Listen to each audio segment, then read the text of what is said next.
Puma is 1-1, I believe, as he has one post-put game, and he lost against Hyun. Oops, sorry, I forgot to put on the name tab right there. And Liquid Zenio ban is 2-1 in this regular season as he defeated 91. I also believe Galaxy in the first week.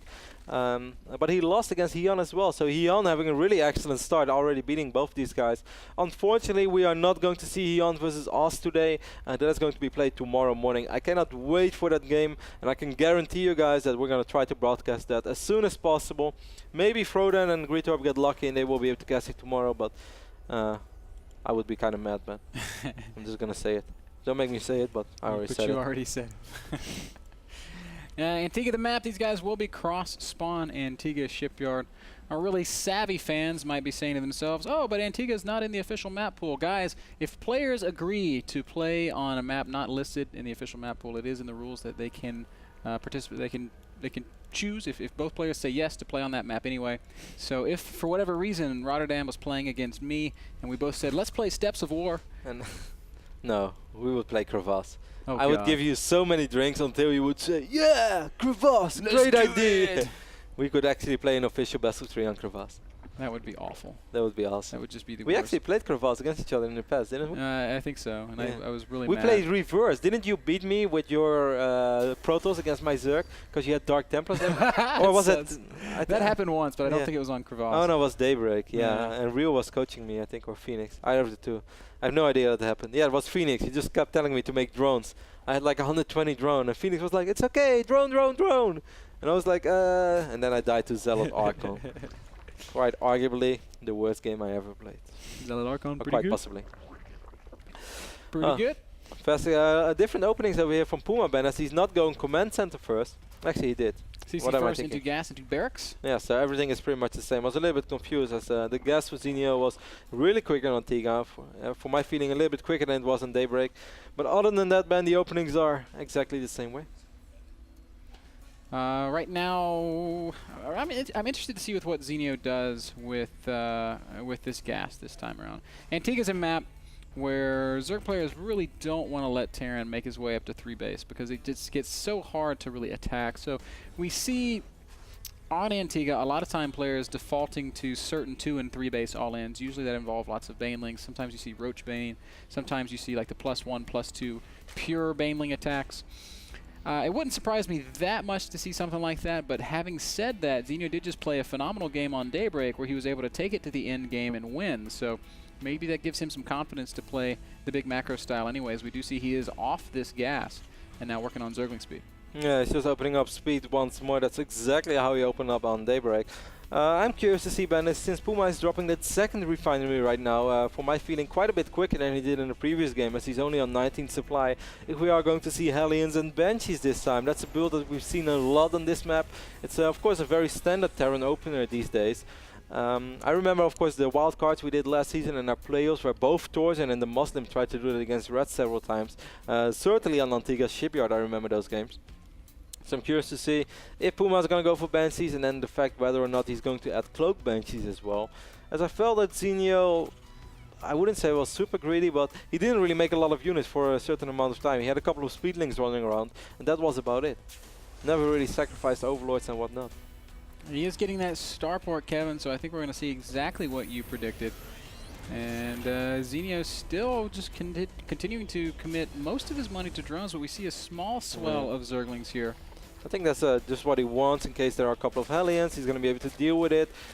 He doesn't even need to try to surround those Hellions and whatnot. As long as those Hellions are just outside, Puma sees those links. Puma is going to think twice before rolling up or cruising in with those Hellions, because you do not just want to sacrifice all of your Hellions. So either you wait until you have 6 to 8, or you just be passive with your 4. And that is all that Zenio is trying to achieve with this small group of links.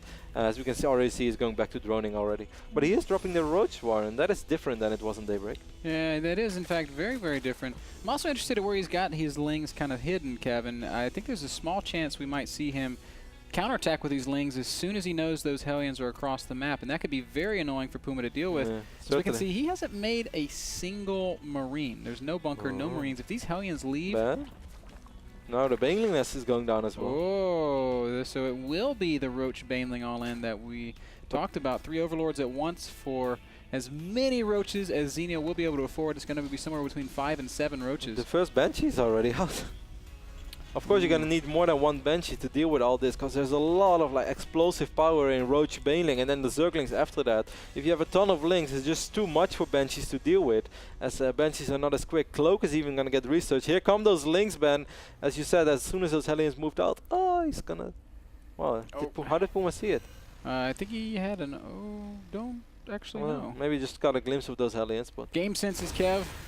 As, nice little job there, keeping that Hellion alive.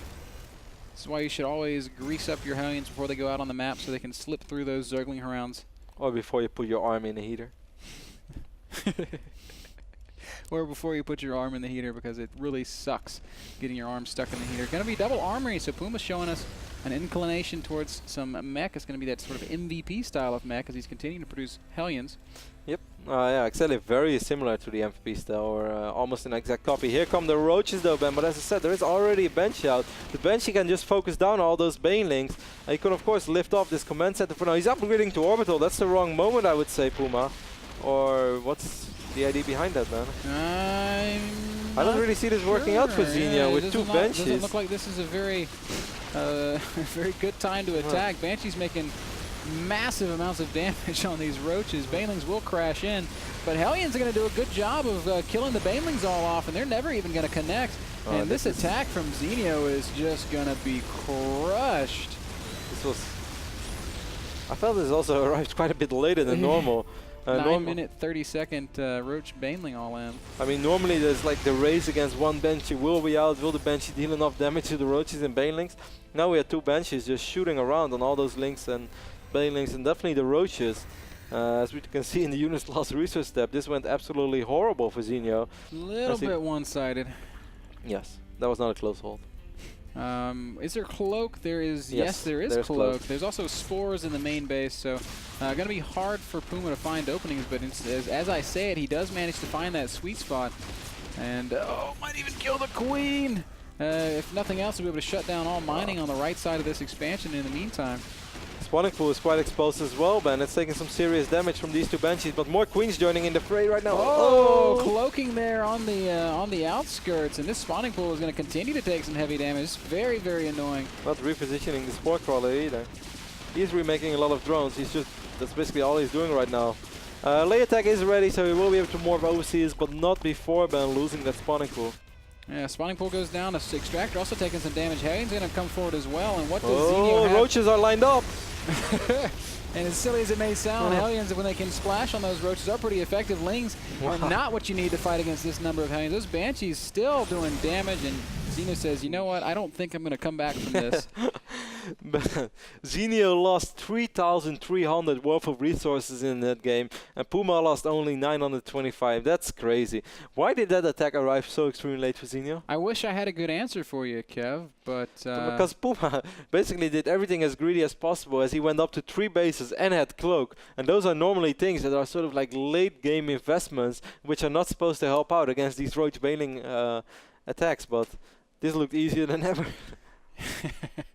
It was pretty one-sided. So as strong as Zenio looked in game number 1, Antiga proved to be a thorn in his side. That last game brought to you guys by iBuyPower PCs. They are the PCs that power the North American Star League. You can pick up your own iBuyPower PC or notebook at iBuyPower.com. We're going to take a short break.